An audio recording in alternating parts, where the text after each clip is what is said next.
Rachel Williams stood at the bus stop, her scrubs still carrying the faint smell of disinfectant from her 12-hour night shift. The morning sun was just breaking over Portland's skyline as she checked her watch.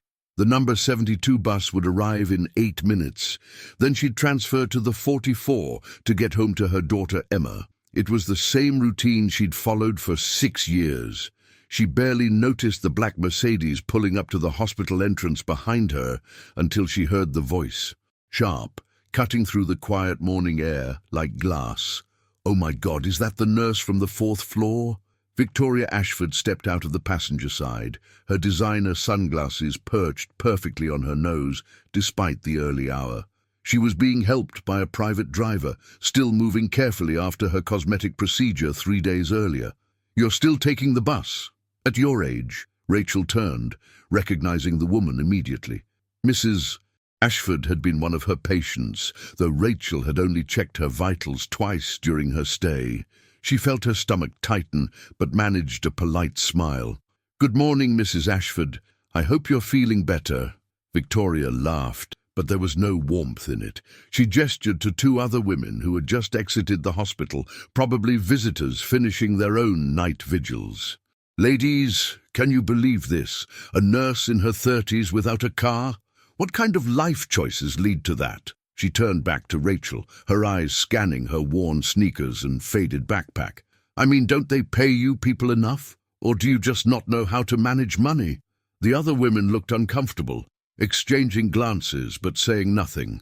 A young doctor walking past slowed his steps, witnessing the scene but continuing toward the parking lot. Rachel felt heat rising to her cheeks. She could explain about Emma's school expenses, about her mother's medications, about the stack of medical bills from last year when her mother had pneumonia. She could tell this stranger about the envelope hidden in her bedroom drawer with $2,300 in it, money she'd been saving for 3 years, counting every dollar toward her first car. But she said nothing. She just stood there as Victoria's driver opened the car door for her. "Honestly, maybe nursing just isn't for you if you can't even afford basic transportation," Victoria added as she slid into the leather seat.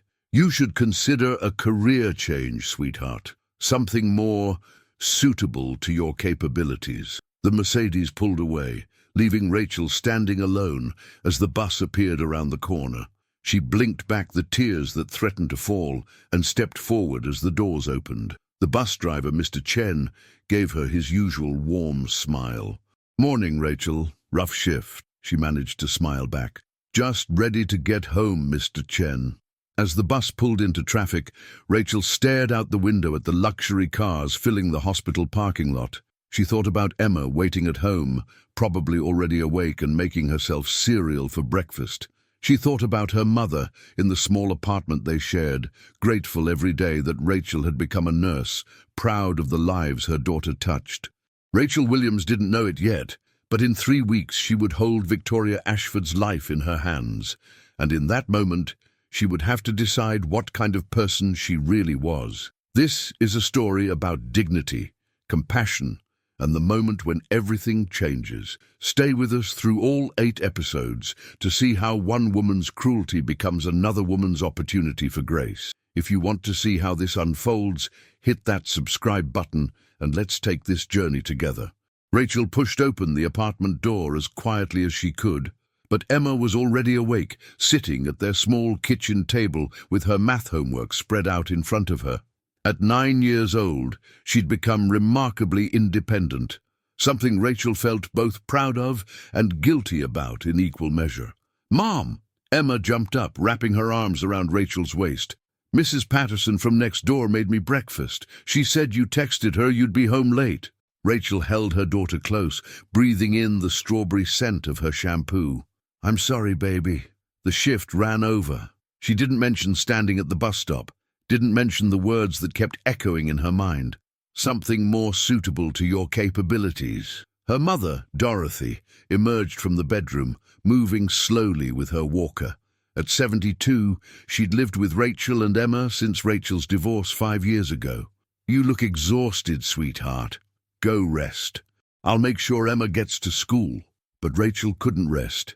As she lay in bed that afternoon, the ceiling fan turning slowly above her, Victoria's words played on repeat. She knew she shouldn't let it get to her. In 6 years of nursing, she'd dealt with difficult patients before, people who looked down on healthcare workers, who treated nurses like servants. But something about this morning felt different. It wasn't just the cruelty, it was the public nature of it, the casual way Victoria had tried to diminish her entire existence in front of strangers. Rachel reached under her bed and pulled out the envelope. She counted the bills slowly, her ritual whenever doubt crept in. $2,340. She added the $62 from her latest paycheck. Every 2 weeks, after rent, groceries, her mother's medications, Emma's school supplies, and the payment plan for last year's medical bills, she could save between $50 and $75. At this rate, she'd have enough for a decent used car in about 8 months. She thought about the Mercedes, about the casual way Victoria had dismissed years of sacrifice and discipline. Rachel had graduated top of her nursing class. She'd worked doubles when Emma was a baby. She'd chosen the night shift because it paid slightly more. Every decision, every sacrifice had been deliberate and purposeful. That evening, after Emma went to bed, Rachel sat with her mother at the kitchen table. Dorothy took her daughter's hand. "Something's bothering you. I can always tell." Rachel hesitated, then told her about the morning at the bus stop. Dorothy listened in silence, her grip tightening on Rachel's fingers. "You know what your problem is?" Dorothy said finally, a slight smile on her lips. "You care too much about what others think. That woman doesn't know you. She doesn't know that you held Mrs. Chen's hand for 2 hours when she was scared before her surgery last month. She doesn't know you stayed late to comfort the Johnson family when their father passed. She sees a bus stop and makes assumptions about your worth. But, Mum, sometimes I wonder if she's right. Maybe I should have made different choices. Maybe I should—" "Stop," Dorothy interrupted firmly. "You're exactly where you're supposed to be, doing exactly what you were meant to do. That woman in her fancy car, she'll learn eventually. People always do." Rachel nodded, but Victoria's words still stung. She returned to work 2 nights later, professional as always, pushing the incident into the back of her mind.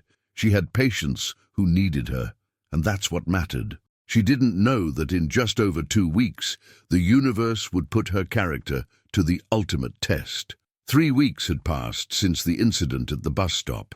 Rachel had almost succeeded in forgetting about Victoria Ashford, the woman now just another face in the endless rotation of patients she'd cared for over the years.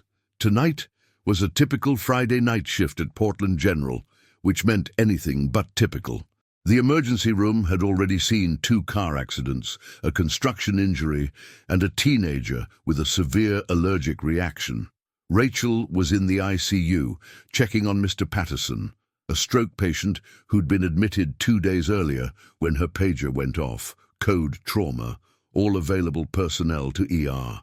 She moved quickly, her sneakers squeaking against the polished floors as she headed downstairs. Even after 6 years, the adrenaline hit remained the same, that mix of readiness and dread that came with not knowing what waited beyond those doors. The ER was controlled chaos. Dr. Martinez was already in Trauma Bay 1, and Rachel could hear him calling out orders. Female, approximately mid-40s, motor vehicle accident on I-84, severe internal bleeding, possible head trauma, BP dropping. Where's my trauma nurse? "Right here," Rachel called out, quickly scrubbing and gloving up. She pushed through the curtain and froze for just a fraction of a second. On the gurney, barely recognizable beneath the blood and the oxygen mask, was Victoria Ashford. Their eyes met for the briefest moment. Victoria's were wide with fear and pain, unfocused but somehow finding Rachel's face. There was no recognition there, no memory of the bus stop or the cruel words, just terror. "Rachel, I need you focused," Dr. Martinez said, his voice cutting through her shock. "Start 2 large-bore IVs, get me 4 units of O-negative on standby, and prep for possible emergency surgery." Rachel's hands moved automatically, years of training overriding the storm of emotions in her chest. She found the vein on Victoria's left arm, inserted the IV with practiced precision. Victoria groaned in pain, her body jerking slightly. "You're okay," Rachel heard herself saying, her voice steady and calm. "We've got you. You're safe now." "Doctor." Martinez was examining Victoria's abdomen, his face grave. "Looks like a ruptured spleen, possible liver laceration. We need to move fast. Rachel, call up to OR. Tell them we're coming now." As Rachel reached for the phone, she felt Victoria's hand suddenly grip her wrist weakly. Their eyes met again, and this time something flickered in Victoria's gaze. A question maybe, or a plea. Rachel gently covered Victoria's hand with her own. "I'm right here. We're going to take care of you." The next 4 hours blurred together. Rachel assisted in the OR, her hands steady as she anticipated Dr. Martinez's every need. She monitored vitals, adjusted IV drips, and watched as the surgical team worked to repair the extensive internal damage. Victoria had been driving alone when her car was hit by a drunk driver running a red light. She'd been thrown against the door, her seatbelt barely holding her in place as the car spun out of control. At one point, around 3 in the morning, Victoria's blood pressure dropped dangerously. The monitors screamed their warning, and Dr. Martinez swore under his breath. "She's bleeding faster than we can replace it. Rachel, increase the pressure on that bleeder while I clamp." Rachel's hands were inside Victoria's abdomen, applying pressure exactly where needed. She looked at Victoria's face, pale and lifeless looking under the harsh OR lights. This was the woman who had mocked her, who had tried to make her feel worthless. Rachel could have requested a different assignment. She could have let one of the other nurses take this case. No one would have questioned it. But as she stood there, her hands literally holding this woman's life together, Rachel understood something profound. Victoria's cruelty didn't define Rachel's compassion. Victoria's judgment didn't diminish Rachel's worth. In this moment, Victoria wasn't a cruel stranger. She was just another human being who needed help, and Rachel was a nurse. That's all that mattered. "Got it," Dr. Martinez said finally, the clamp securing the bleeder. "Nice work, Rachel. That bought us the time we needed." As dawn broke over Portland, Victoria was finally stable enough to move to the ICU. Rachel stayed with her, monitoring every breath, every heartbeat. She adjusted the blankets, checked the IV sites, and made sure Victoria was as comfortable as possible given the circumstances. Just before her shift ended, Rachel stood by Victoria's bedside one more time. The woman was sedated, her face relaxed in unconsciousness, vulnerable in a way she'd never appeared before. Rachel checked the monitors one final time, then quietly left the room.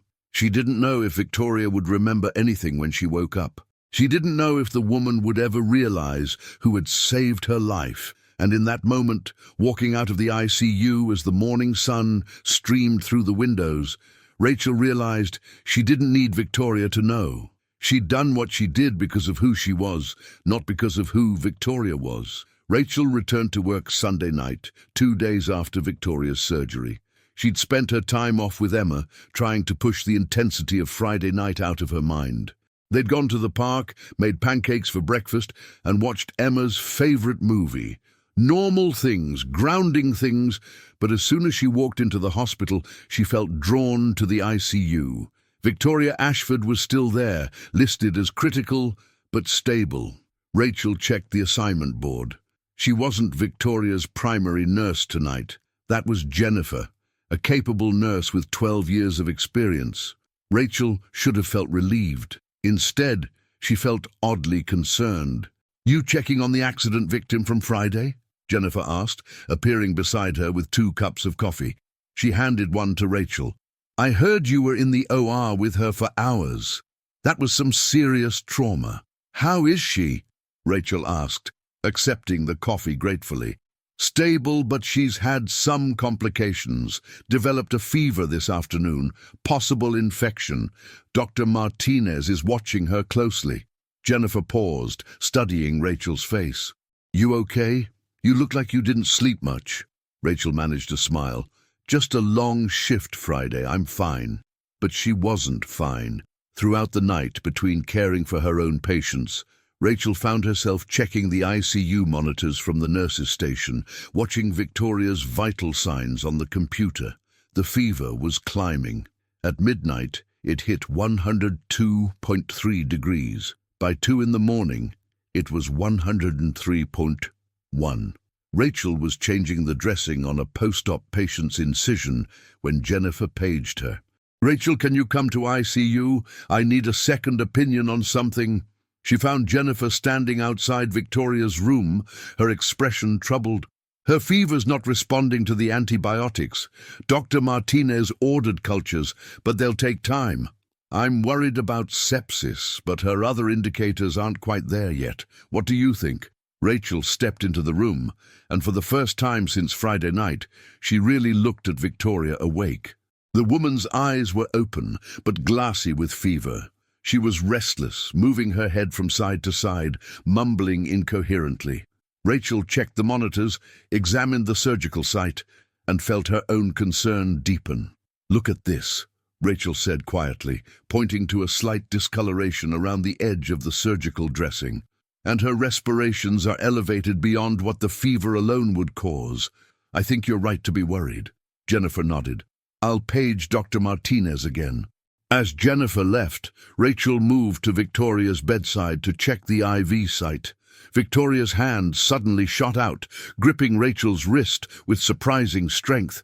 "Please," she whispered, her voice hoarse and desperate. "Please don't let me die.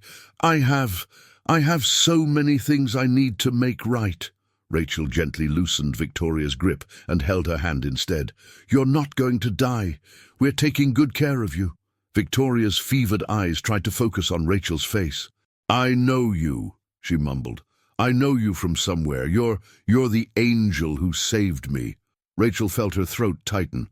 "I'm just a nurse. Now rest. Save your strength." Dr. Martinez arrived 15 minutes later and immediately ordered stronger antibiotics and additional tests.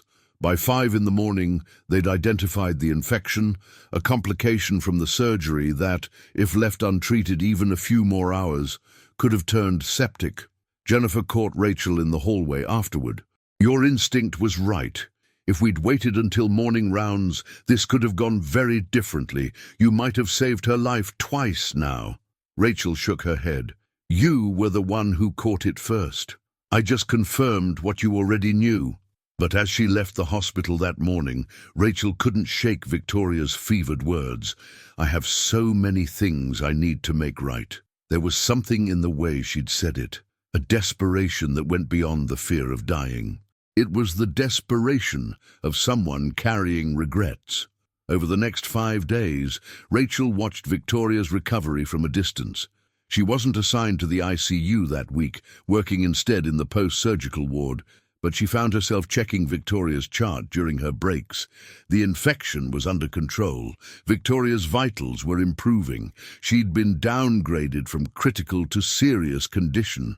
All good signs. On Wednesday night, Rachel was walking past the ICU when she heard raised voices.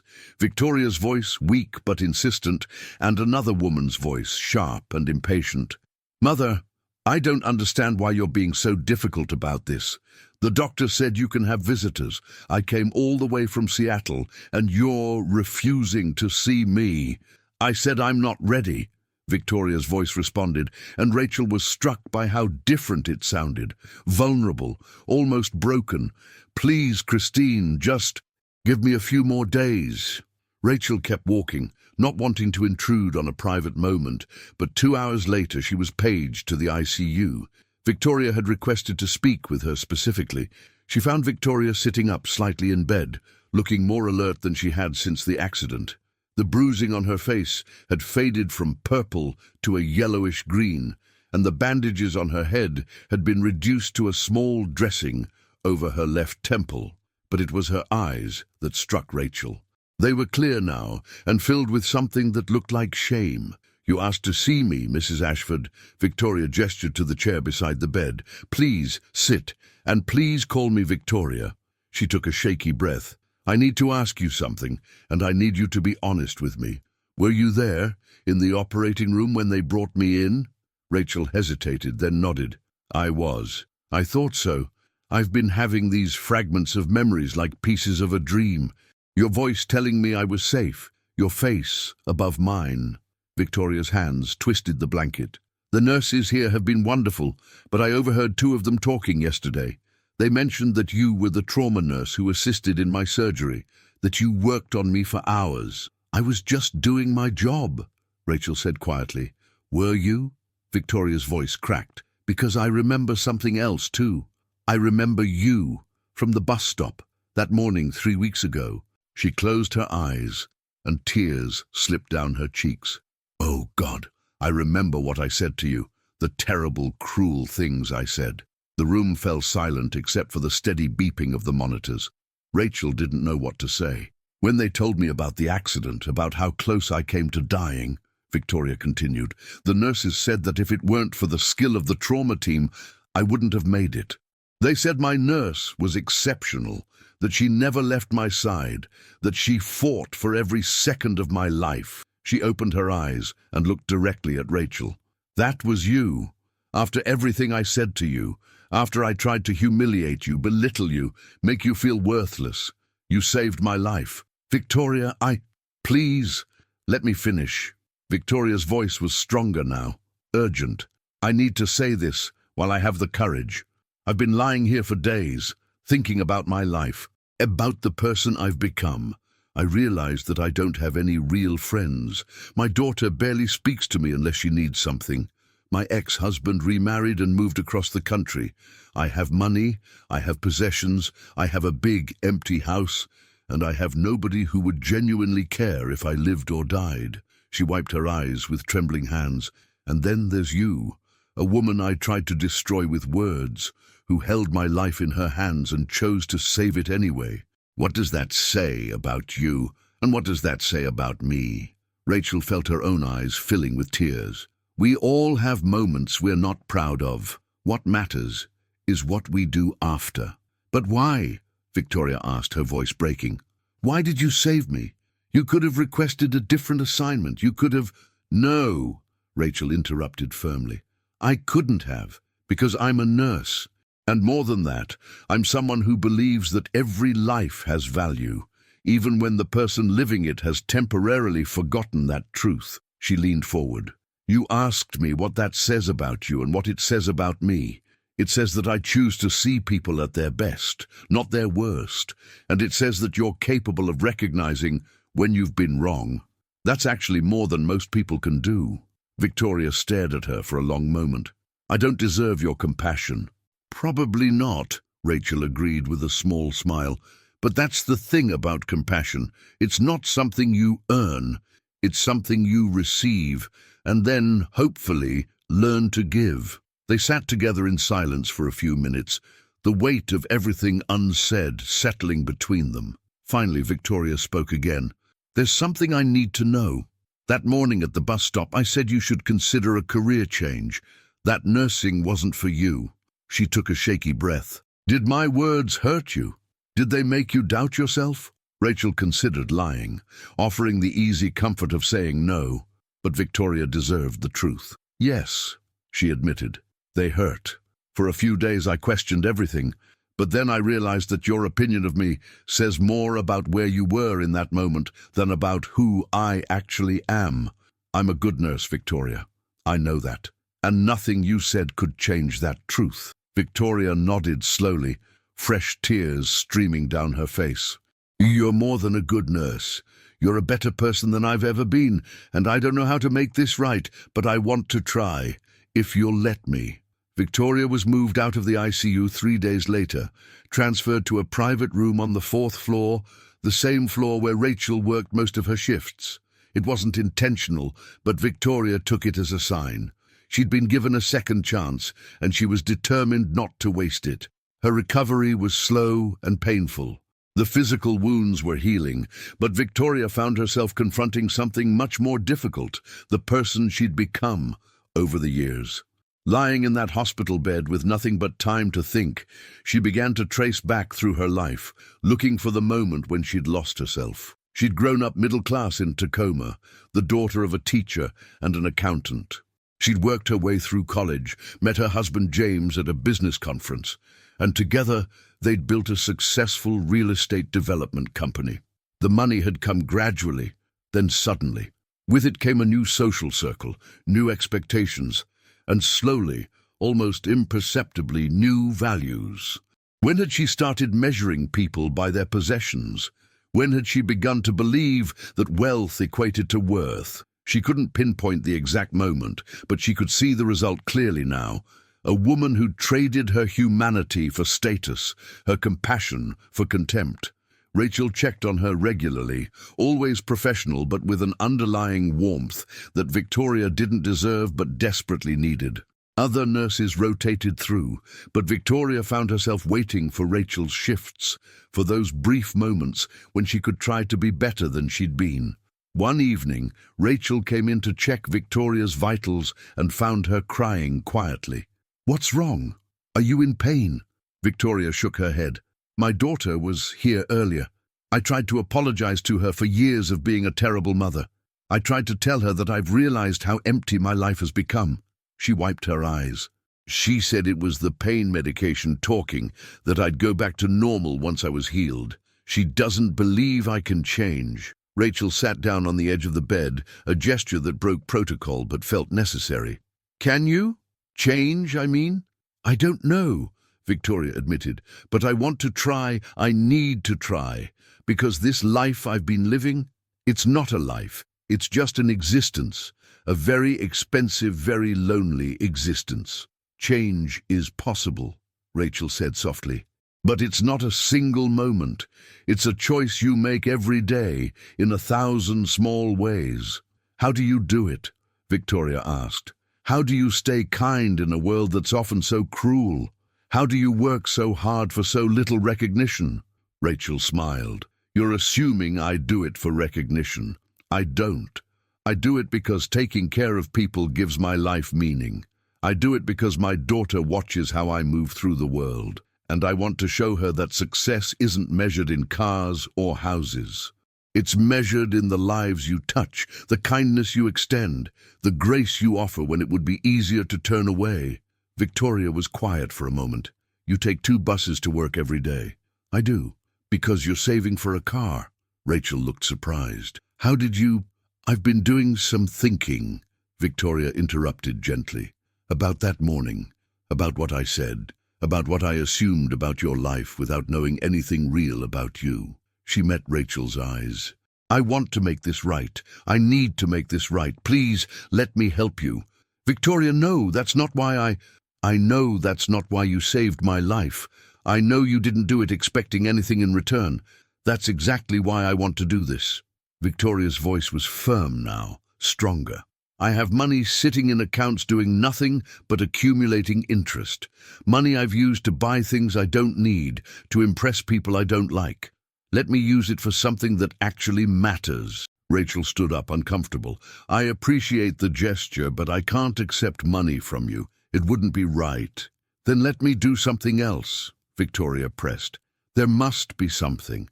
Some way I can turn this awful thing I did into something meaningful." Rachel started to shake her head, but then she paused.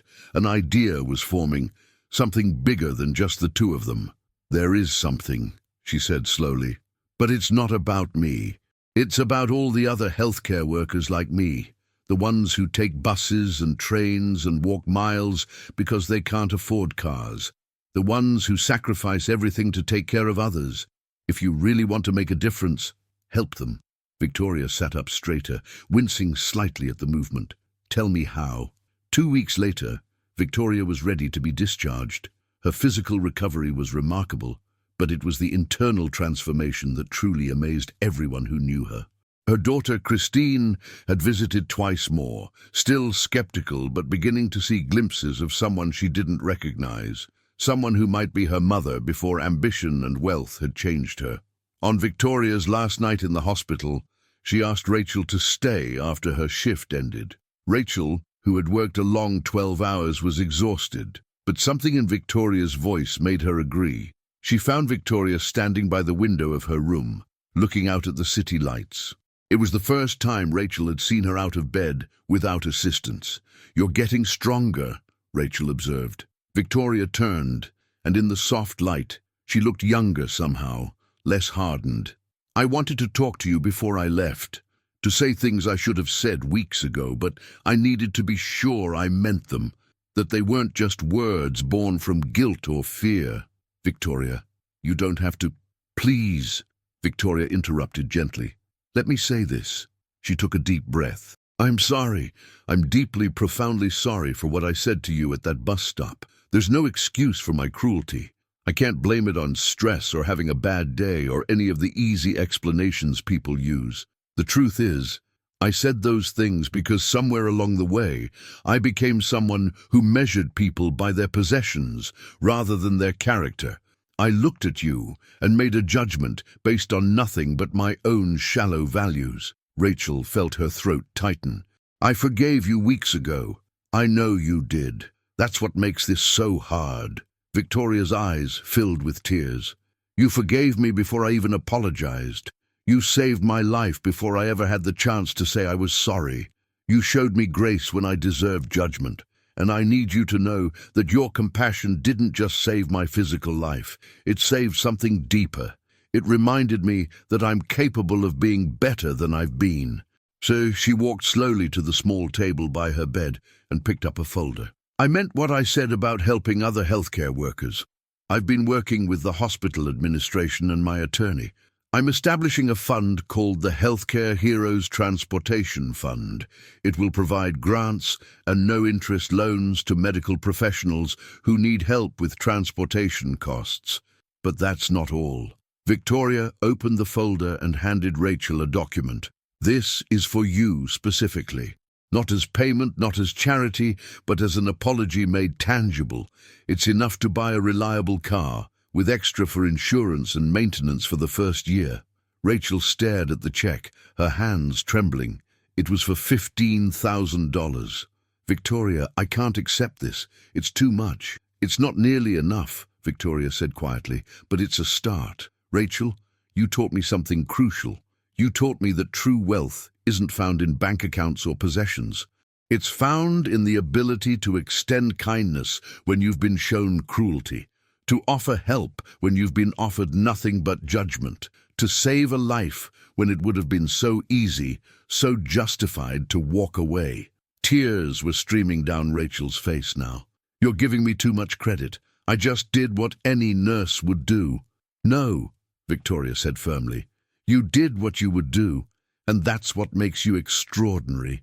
Please take this, not for me, but for your daughter, so she can see that kindness isn't weakness, that compassion isn't foolishness, so she can see that good people don't always finish last." Rachel looked down at the check, then back at Victoria. She thought about Emma, about the morning she'd had to leave before her daughter woke up, about the evenings she'd arrived home, too tired to do anything but collapse. She thought about her mother, about the sacrifices 3 generations of women had made for each other. "On one condition," Rachel said finally, "you promise me that this isn't the end of your transformation, that you'll keep choosing to be this person, the real Victoria, even after you leave here, even when it's hard, even when no one's watching." Victoria stepped forward and took both of Rachel's hands in hers. "I promise, and I hope you'll let me prove it to you. I'd like to be your friend, if you'll have me. Not because of what you did for me, but because you're the kind of person I want in my life, the kind of person who makes me want to be better." They stood there together, 2 women from completely different worlds, connected by a moment of cruelty that had somehow transformed into a lesson about grace. Rachel finally nodded. "Okay, I accept your apology, your gift, and your friendship. But you should know I'm going to hold you to that promise." Victoria smiled, a real smile that reached her eyes. "I wouldn't expect anything less." 3 months later, Rachel pulled her Honda Civic into the hospital parking lot for the first time. It wasn't a Mercedes, but it was hers, paid for honestly, and given with genuine love. Emma had helped her pick it out, insisting on a blue one because it was Rachel's favorite color. Her mother, Dorothy, had cried when Rachel drove them to church for the first time, not having to worry about bus schedules or weather. But the car was just the beginning. The Healthcare Heroes Transportation Fund that Victoria established had already helped 12 other nurses, 3 orderlies, and 2 medical technicians at Portland General.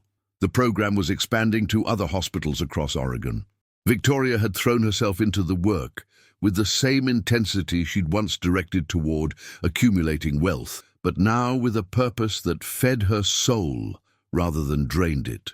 Rachel was finishing her shift one evening when she saw Victoria in the hospital lobby. She was there as a volunteer, something she'd started doing twice a week, helping in the gift shop and visiting patients who didn't have family nearby. They'd had coffee together 4 times in the past months, conversations that grew easier and more genuine each time. "Hey," Rachel said, surprised to see her. "I thought you volunteered on Thursdays." Victoria smiled. "I do, but I wanted to catch you. There's someone I want you to meet." She gestured to a young woman standing nearby, probably in her early 20s. "This is Christine, my daughter. Christine, this is Rachel Williams, the nurse I've told you about." Christine stepped forward, and Rachel could see Victoria's features in her face, but softened somehow, more open. "Thank you," Christine said simply. "For saving my mother's life, yes, but more than that. For giving me my mother back. The real one, the one I remember from when I was little, before everything got complicated." Rachel felt her eyes sting with unexpected tears. "Your mother did the hard part. She chose to change. Because you showed me it was possible," Victoria added softly. She looked different than she had that morning at the bus stop 6 months ago. She dressed more simply now, her expression more peaceful. "I'm having a small gathering at my house next Saturday. Just a few people, nothing fancy. I'd love for you to come, and please bring Emma and your mother. I'd really like to meet them." Rachel hesitated. The old boundaries between patient and nurse, between their different worlds, still felt present. But Victoria seemed to read her thoughts. "I'm not trying to blur lines or make things complicated," Victoria said. "I just think that sometimes the universe puts people in our path for a reason. You were put in mine to teach me something I desperately needed to learn. Maybe I was put in yours to remind you that your kindness matters, that your work matters, that you matter." "I'll think about it," Rachel said, but she was already smiling. The gathering the following Saturday was small and intimate. Victoria's house was beautiful, but no longer felt like a museum. There were fresh flowers on the tables, comfortable furniture that looked lived in, and photos on the walls that included not just Christine, but also Victoria volunteering at the hospital, Victoria at a Healthcare Heroes Fund event, Victoria living a life that finally had meaning. Emma and Christine hit it off immediately, disappearing into the garden, while Dorothy and Victoria talked about their children, their lives, their lessons learned. Rachel stood on the back deck, watching the sun set over Portland, thinking about the strange journey that had brought them all to this moment. Victoria joined her, 2 glasses of lemonade in hand.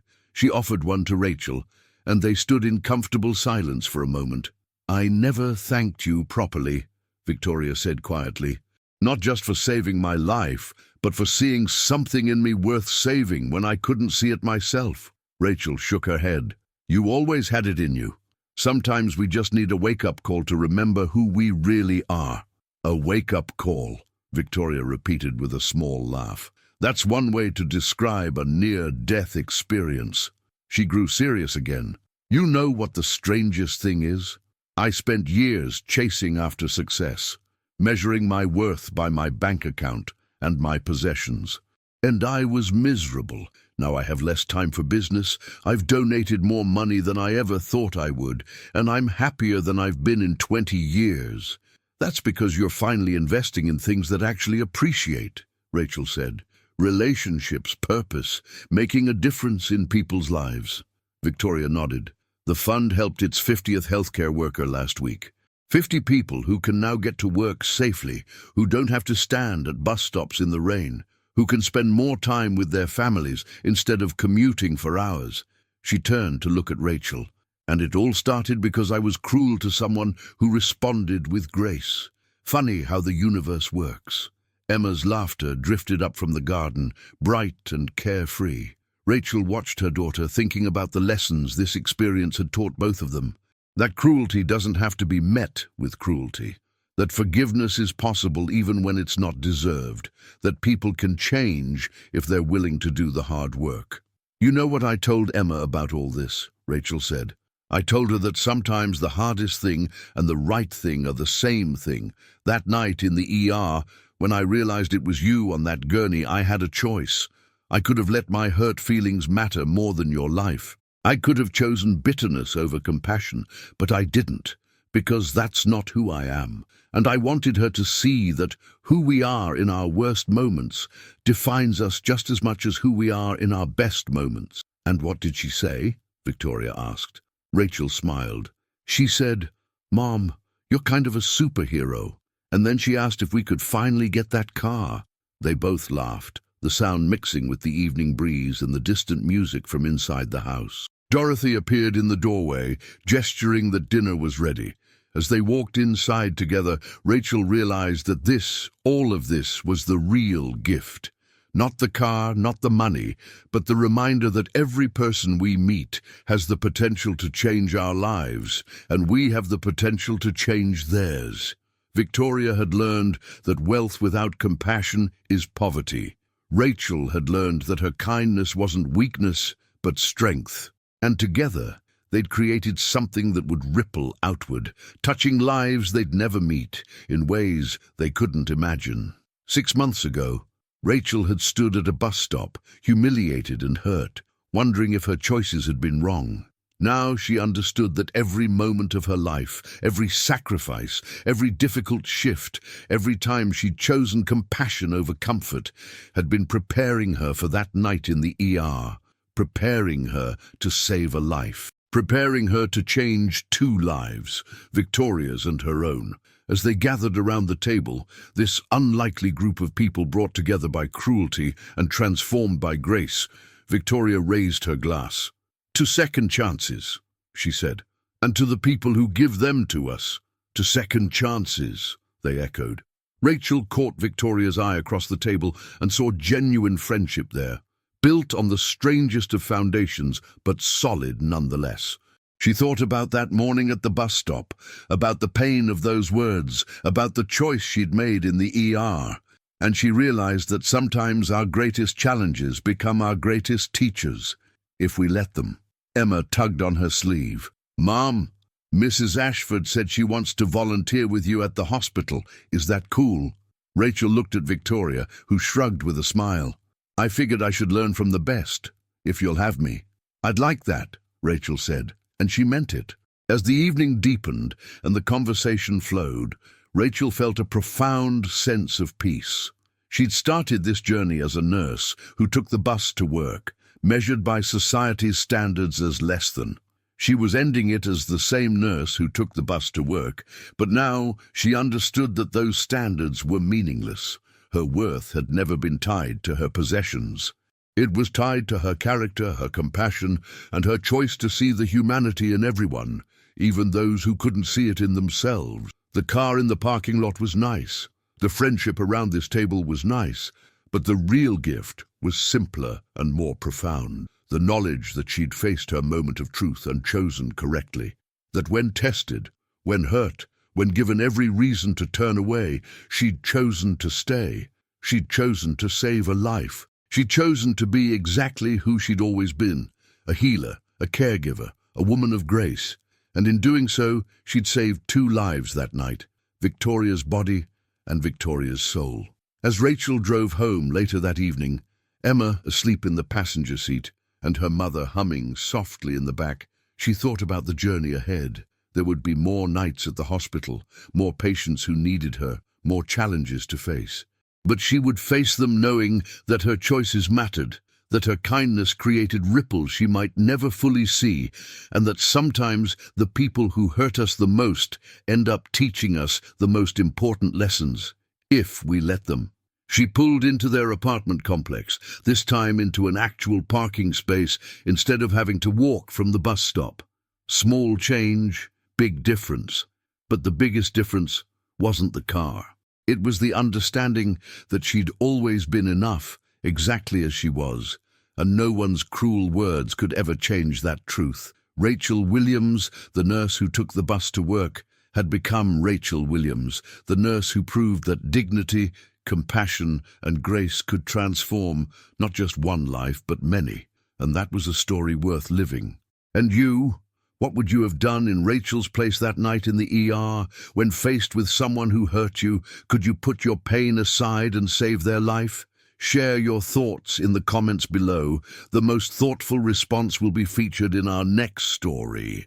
And if this story moved you, if it made you think about the power of forgiveness and second chances, hit that subscribe button so you don't miss our next inspiring tale. Because sometimes the stories that change us the most are the ones that remind us who we really are.